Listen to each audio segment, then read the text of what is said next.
అసలు title reveal చేయరా? అండి, this is me film actor Bheema Mallesh. మా కో ఆర్టిస్టులు అందరం కలిసి ఇక్కడ ఒక దగ్గర స్టే చేయడం జరిగింది. ఒక వ్యక్తి సినిమా తీయడం జరుగుతూ ఉంది. రతన్ గారు స్క్రిప్ట్తో ముందుకెళ్ళాము. ఆల్రెడీ 60% షూటింగ్ అయిపోయింది.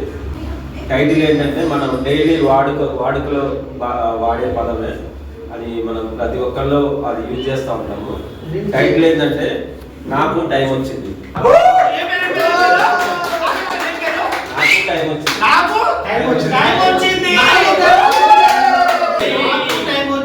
చాలా బాగుంది టైటిల్ బ్రదర్. ఆ టైటిల్ కూడా మన స్క్రిప్ట్ కి కరెక్ట్ గా యాప్ట్ అవుతుంది. దాని గురించి పెట్టడం జరిగింది. ఆ టైటిల్ ని మన వాళ్ళ మధ్యలో ఈ రోజు రివీల్ చేద్దాం అనుకున్నా. అసలు టైటిల్ రివీల్ చేయరా? నాకు టైం వచ్చింది. సో మీకైతే టైం వచ్చింది. సో మాకేమైనా టైం ఉందా? నాతో పాటు మీ అందరికీ టైం వచ్చింది. మన సినిమాలో మీరు అందరూ ఉన్నారు.